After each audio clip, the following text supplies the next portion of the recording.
सोचते सब हैं, ज़्यादातर लोग, मतलब 90% लोग शायद सोचते होंगे कि हम ये करेंगे, और उसमें से कितने कर पाते हैं ये हम सब जानते हैं. देर आर ओनली 11 क्रिकेटर्स, 15 में भी in the long list of the names, and now we have multiple teams, may be 40. Film में आप जानते ही हैं कितनी छोटी इंडस्ट्री है.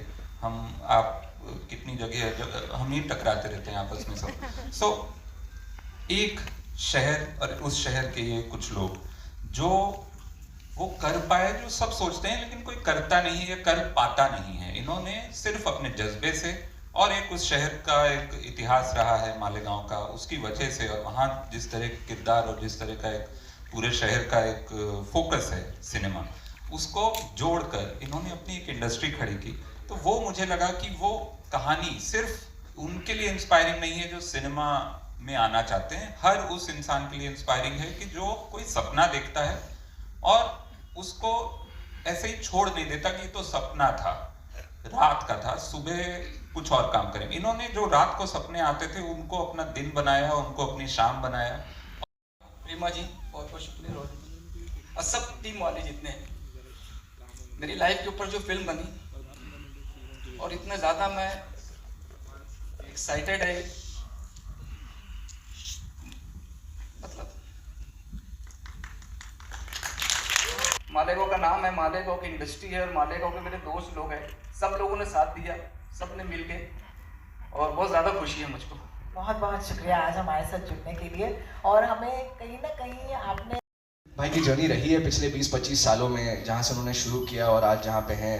एक उन्होंने लेगेसी पूरी खड़ी की है मालेगांव में, जिसमें आज तक लोग फॉलो कर रहे हैं, इंस्पायर हो रहे हैं. तो I feel I am very very fortunate कि मैं इतना अमेजिंग फिल्म का एक हिस्सा बन पाया. थैंक्स टू रीमा, जोया, रितेश, वरुण भाई, Farhan, everybody who gave me this opportunity. I'm very very humbled. Thank you. Thank you so much. That was Adarsh को बताइए. और ये लाइन बड़ी मतलब चिपक गई है दिल को कि बाप राइटर होता है, इसके बारे में बताइए. आपके सवाल का जो पहला हिस्सा है कि बहुत ही होनहार हैं, पिताजी लंबे समय तक यही कहते रहे कि बड़ा नालायक है. Thank you so much. Actually writer बाप होता है, क्योंकि वही बीज है, और बीज अगर मजबूत है तो वट वृक्ष बड़ा ही निकलेगा, ये तय है. मुक्काबाज लिखी थी, राइटिंग खाली समय में थोड़ी करता हूँ, तो ये समझ में आता है कि बहुत सारा वक्त राइटर अकेलेपन में बिताता है, और मुझे लगता है सबसे कठिन काम राइटिंग है. राइटर्स आर हियर, वरुण भाई, जोया, रीमा, नासिर भाई, बहुत सारे लोग हैं जो यहाँ पे लिखते हैं. मेरे लिए मैं ये मानता हूँ किरदार करते समय listen to your director, read your script again and again, and follow the script, and आपके साथ सीन में जो भी को एक्टर है उसे ध्यान से सुनिए, सब हो जाता है. क्या बात है, बहुत बहुत. I think what we tried to do was kind of capture the essence of a person, the essence of what it was like, all of them together. I think with all the actors, we didn't try to mimic anybody. It was trying to get a sense of the person.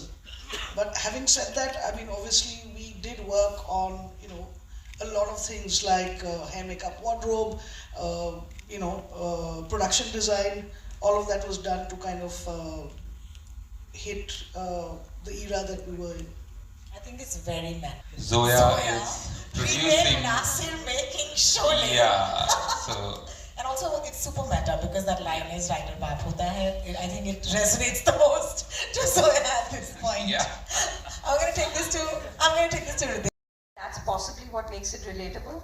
And we are both students of film. We are both cinema buffs. So if we are going to tell a story in this medium, then it has to be cinematic medium. We have to use that medium, the visual medium, to the best of its capacity. And we are very lucky to have an incredible crew to work with, and we make sure we work with the top of the line crew, and even if they are new, they are people that are perfect for that particular story, and you work with good actors and they do the job really. You just have to put it together as a filmmaker. Thank you. Special film to us. Thank you for doing this, and means a lot. There's a responsibility. when you're playing anybody who actually existed, कोई जो जिंदा था, अगर वो किरदार निभाना है तो वो रिस्पॉन्सिबिलिटी होती है, उसके बोलने का तरीका, उसके बैठने का तरीका. That being said, this is an art and sometimes you color outside as well, and so you get permission from your director who lets you steer into different areas.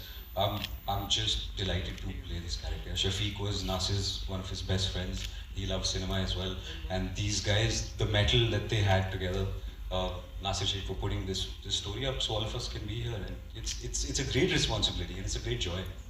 Thank you so much.